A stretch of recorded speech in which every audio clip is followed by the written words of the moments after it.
Friends, मैं संदीप और आप देख रहे हैं एसपीजी गांव से शहर तक। आइए हम दिखाते हैं आज की सबसे बड़ी खबरें। हमारे पुरखे कलम और किताब के लिए लड़े और कलम और किताब को बचाने के लिए हमको लड़ना है। इसलिए हाथ में कलम और किताब रखिएगा। त्रिशूल तलवार से आप आने वाला कल नहीं बचा सकते। और कुछ लोग हैं जो अपने बेटा बेटी को अच्छे स्कूल में पढ़ा रहे हैं, विदेश में पढ़ने भेज रहे हैं और देश के आपके हमारे घर के बच्चों को कहते हैं कि पढ़ लिख करके क्या करोगे जब धर्म ही नहीं बचेगा, पढ़ लिख करके क्या करोगे जब देश ही नहीं बचेगा। तो आपके घर का बेटा बेटी जिसको अच्छी शिक्षा नहीं मिली, जिसको अच्छा रोजगार नहीं मिला, उसको भी मन में कुलबुलाहट आती है, अच्छा धर्म खतरे में है तो धर्म बचाने आपके घर का बेटा बेटी चला जा रहा है। और उनके घर का बेटा कहां जा रहा है? एक बेटा है जिसको बैट बल्ला पकड़ने नहीं आता, पहले वो बीसीसीआई का चेयरमैन बना और अब वो आईसीसी का चेयरमैन बन गया। और पिताजी क्या है?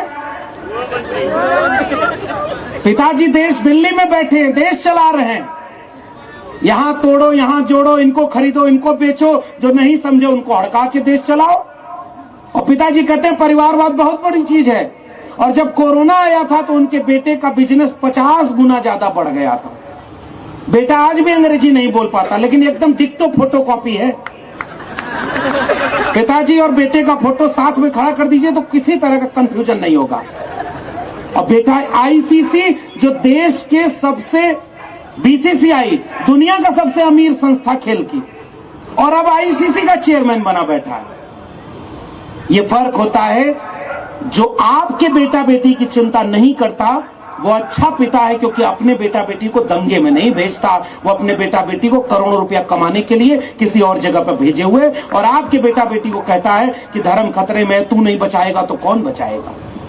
और जो हमारे आपके घर का बच्चा जो अपना स्कूल नहीं बचा पाया और जो अपना घर नहीं बचा पा रहा और वो धर्म बचाने जा रहा।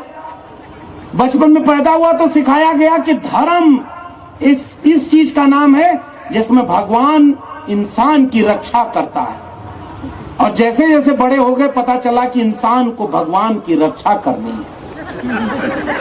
ये गलत है कि सही? ये तो आस्थावान लोगों को बताना चाहिए।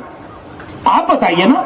मैं उत्तर प्रदेश से आता हूं और उत्तर प्रदेश में एक पोस्टर चला था जो आपको पता होगा, जो उनको लाए हैं हम उनको लाएंगे। समझदार को इशारा काफी, नाम लेने की क्या जरूरत है भाई। हम भी सजग होकर के बोलते हैं, क्योंकि हमको पता है कि जहां दिल्ली लौट के जाना, एक तरफ बुलडोजर खड़ा है और एक तरफ न्यायालय खड़ा है जहां आपके ऊपर कोई मुकदमा करके जेल में डाला जा सकता है। और मैं इसलिए ये बात बार बार कह रहा हूं कि नौजवानों, आपको भी कोई बात अगर कहनी है तो अपने समाज की बीमारी का इलाज उन डॉक्टरों के कथन से करिए जिनसे बेहतर न हम आज तक सीख पाए न बोल पाए। ये फूले और अंबेडकर से ज्यादा अच्छा इलाज कौन करेगा? इसलिए हम उनके कोटेशन के याद करते हैं। और फिर एक बात पूछना चाहते हैं कि अगर तुमने सिनेमा से वो दृश्य काटा तो मैं पूछना चाहता हूं कि इतिहास में कल कैसे पढ़ाओगे? सिलेबस से मुगल काल गायब कर दिया। अब जब मैं चूंकि 14 साल विश्वविद्यालय में प्रोफेसर रहा और वहां हमने एनसीईआरटी का सिलेबस देखा साहब, वहां मुगल काल गायब कर दिया। अगर मुगल काल गायब करोगे तो इतिहास में कैसे पढ़ाओगे कि महाराणा प्रताप महान वीर योद्धा थे? तो बच्चा पूछेगा कैसे थे? तो कहोगे कि बहुत बड़ी लड़ाई लड़ी उन्होंने। तो कहे किसके खिलाफ लड़ी? तो कहोगे कि जुल्म के खिलाफ लड़ी, क्योंकि आपने वो वाला इतिहास इरेज कर दिया है, वो नहीं पढ़ाना है। घास की रोटी खाकर लड़े, तो कहे किस जुल्म के खिलाफ लड़ रहे थे? तो कहे एक राजा था, तो कहे उसका नाम क्या था? आखिरी में तो बताना पड़ेगा ना कि वो राजा कौन था जिसके खिलाफ वो राजा लड़ रहे थे। जैसे ज्योतिबा फूले अपनी किताब में गुलामगिरी में जितनी बात लिखते हैं, और उससे पहले एक और जरूरी बात, शिवाजी का पंवाड़ा एक किताब लिखते हैं। शिवाजी के ऊपर सबसे पहला ऑथेंटिक काम करने वाले नायक का नाम है ज्योतिबा फूले। बहुत सारे लोगों को पता ही नहीं था। आजकल वो रंग को टैली कर लेते होंगे कि अच्छा हमारा वाला रंग भागवा उनके भी रंग में है, तो यानी कि शिवाजी हमारे हो गए। और रिसर्च जब किया, एक किताब है शिवाजी कौन थे, आपने पढ़ी होगी, आप लोगों के पास अगर वो किताब ना हो तो, गोविंद पंसारे। और वो कहते हैं कि शिवाजी जब दूसरे राजा के खिलाफ लड़ रहे थे तो उनकी सेना में कम से कम आधा दर्जन से 1 दर्जन तक मुसलमान थे जो शिवाजी की तरफ से एक मुसलमान राजा के खिलाफ लड़ रहे थे। और जब मोहम्मद गोरी आक्रमण किया भारत पर तो पृथ्वीराज चौहान के खिलाफ मोहम्मद गोरी का साथ देने वाला वो जयचंद कौन था? इतिहास को तुम हिंदू मुसलमान बना देना चाहते हो। एक तरफ महाराणा प्रताप अगर लड़ रहे थे धर्म बचाने तो दूसरी तरफ से महाराणा प्रताप के खिलाफ लड़ने कौन चला गया था? नाम बताइए, आप लोग को पता हो तो। थोड़ा आप लोग को भी रिस्क में डालते रहूं, सारा रिस्क हम ही क्यों लें? भाई बताइए, महाराणा प्रताप के खिलाफ सेना का अगुवाई कौन कर रहा था? राजस्थान का राजा मानसिंह कौन है? उनके फोर फादर वो हैं जिनके आज के लोग किसी राज्य में कुछ बने हुए हैं, अब उसके आगे नहीं बोलूंगा, और उन्हीं की सरकार में बने हुए हैं जो हिसाब करने की बात करते हैं। मैंने जब पढ़ा कि ज्योतिबा फूले शिवाजी का पवाड़ा खोज कर ले आए, तो ज्योतिबा फूले ने जिस शिवाजी से परिचय कराया पूरे मुल्क का, पूरे दुनिया का, वो शिवाजी तो ऐसा राजा जिसने अपने फरमान जारी किए। इस किताब में कई रेफरेंस है, वक्त कम है, पढ़िएगा। शिवाजी किसान परिवार से निकले हुए थे, कुंभी किसान, कृषक चेतना थी। और एक सवाल और पूछ ही दूं, शिवाजी अगर इतना ही मानते हो कि तुम्हारे थे तो उनका राज तिलक क्यों नहीं हो पा रहा था? मुश्किल सवाल है। तो सारा आसान सवाल ही क्यों हम लोग पूछे, कुछ मुश्किल भी पूछेंगे। शिवाजी की तलवार में कोई ताकत में कमी थी क्या? अगर तलवार की ताकत से राजा तय होना था तो शिवाजी से ताकतवर उस जमाने में कोई था क्या? फिर भी शिवाजी का राज तिलक करने से मना किया गया कि नहीं किया गया? जरा आप बताइए। बाहर से किसी को बुलाया गया कि नहीं राज तिलक करने के लिए? क्या नाम था? कुछ आप लोग को भी इन्वॉल्व कर ही रहा हूं, आप समझ ही रहे होंगे। किया था ना? बताओ उनका राज तिलक करने से मना करने की वजह क्या थी? शूद्र। शूद्र कौन है? तो बाबा साहब ने बताया, हु आर शूद्रास। और बाबा साहब ने लिखा, जो महात्मा फूले ने भी लिखा, कि ऐसा नहीं है कि जो आज अपने को वर्ण व्यवस्था हमारे ऊपर थोप करके बताते हैं कि हम शूद्र थे। हम शूद्र नहीं थे। हमारे शासकों में कोई सम्राट अशोक पैदा हुआ जिसने वाकई अखंड भारत बना करके अपनी तलवार का दम दिखाया था। तुम उसको भी शूद्र में शामिल कर दिए। आज मौर्य वंश किसमें है? ओबीसी में शामिल कर दिया। सम्राट अशोक से बड़ा उस समय राजा, तलवार में दम दिखाई तो कलिंग का पानी लाल हुआ नदी का। और जब तलवार रख करके बुद्धिज्म का परचम फहराया तो जैसे गांव में क्या होता है ना, खूंटा गाड़ देना कि ये हमारा है। 84,000 खूंटे गाड़ करके इस देश को बताया कि ये बुद्ध की जमीन है और इसको बुद्ध के परचम को फहराने का काम किया था। छत्रपति शिवाजी की खोज करने वाले ज्योतिबा फूले ने एक थ्योरी दी है। मैं बौद्धिक समाज के सामने उस थ्योरी को फिर से रखना चाह रहा हूं। उन्होंने कहा कि हमारे पुरखे शूद्र थे नहीं, वो इस देश के शासक थे, लेकिन जिनको वर्ण व्यवस्था बनाकर इस देश में गुलामी बनानी थी उन्होंने यह आरोपित किया और उनके सामने जो झुक गए उनको वो खत्री से छत्री बना दिए। और जो ताकतवर कमेरा शासक झुके नहीं उन सबको उन्होंने शूद्र बनाया, अति शूद्र बनाया और बाकी को अछूत बना दिया। बताओ ये वर्ण व्यवस्था आरोपित है कि नहीं आरोपित है? पाल वंश, प्रतिहार वंश, गुर्जर वंश, भीलवाड़ा, गोंडवाना, मौर्य वंश, मगध वंश, ये सारे किसके वंश थे? लेकिन बौद्धिक रूप से उन्होंने आपको गुलाम बनाने के लिए मुख से पैदा किया। किसी को इसलिए पैदा किया क्योंकि किसी को पैर से पैदा करना था और पैर से पैदा करने वाले को यह समझाना था कि तुम गुलाम हो, पैर में पड़े रहना। हजारों साल इसके खिलाफ लड़ाई लड़ी गई।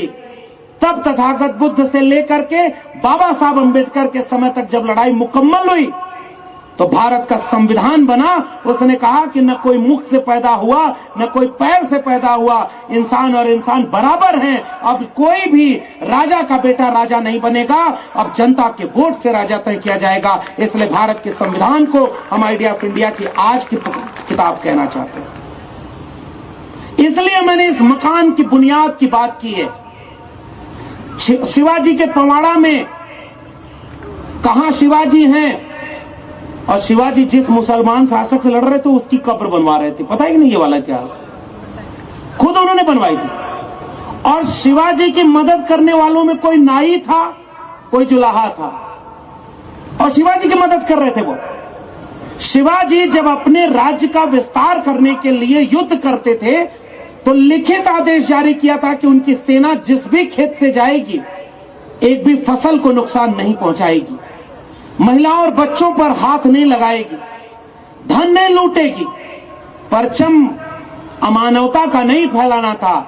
शिवाजी इसीलिए स्वराज की बात करते थे, जिसमें इंसान के दुख दर्द को कम करके प्रजा के हितैषी राजा के रूप में हम शिवाजी को छत्रपति के नाम से जानते हैं। इसलिए क्योंकि वो इस देश के कमेरा लोगों के राजा थे, और उनको कुछ लोग अनपढ़ लोग कहते हैं कि वो धर्म बचाने के लिए लड़ रहे थे।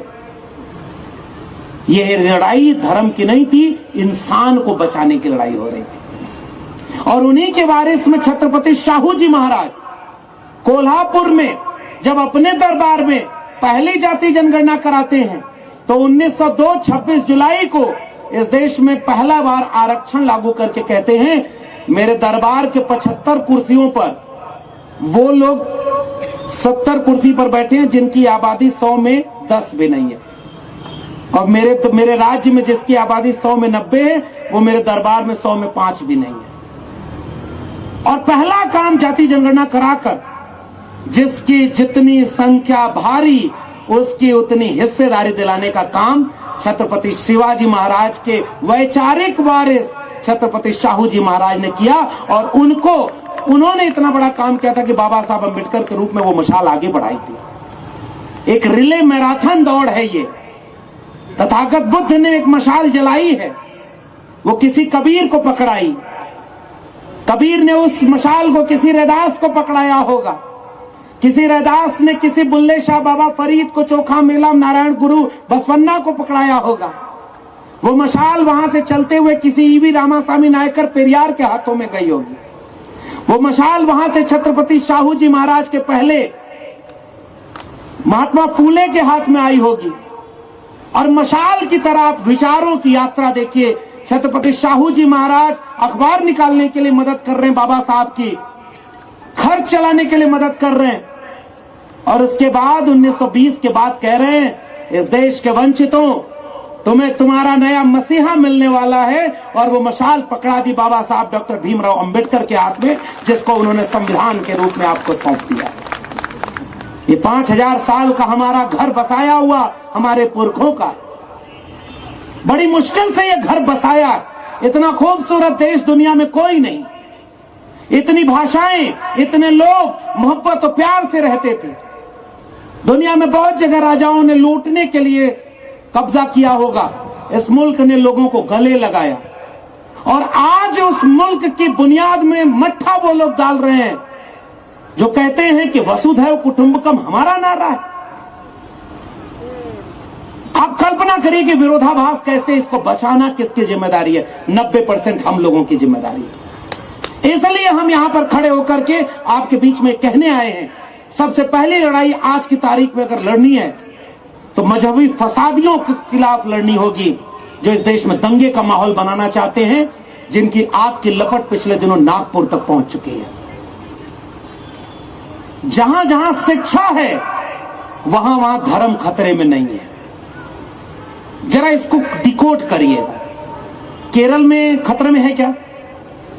अभी एक हफ्ता पहले एक रिपोर्ट आई कि तमिलनाडु देश का सबसे फास्टेस्ट जीडीपी ग्रोइंग स्टेट बन गया है। वहां धर्म खतरे में है क्या? आंध्र प्रदेश और तमिलनाडु अपने यहां के मिड डे मील में 6 दिनों में अलग अलग दिन का खाना खिलाते हैं पौष्टिकता के आधार पर, अंग्रेजी पढ़ाते हैं अपने सरकारी स्कूलों में, और जीडीपी का बड़ा हिस्सा शिक्षा पर खर्च करते हैं। वहां धर्म खतरे में नहीं।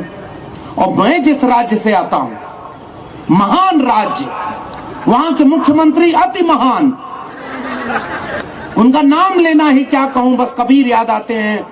मन ना रंगाए रंगाए जोगी कपड़ा, माला तो कर में फिरे, जीव फिरे मुखमाई, और मनवा तो चौंदिस फिरे, या तो सुमिरन नाय। और ऐसे ऐसे लोग वहां बैठे हुए।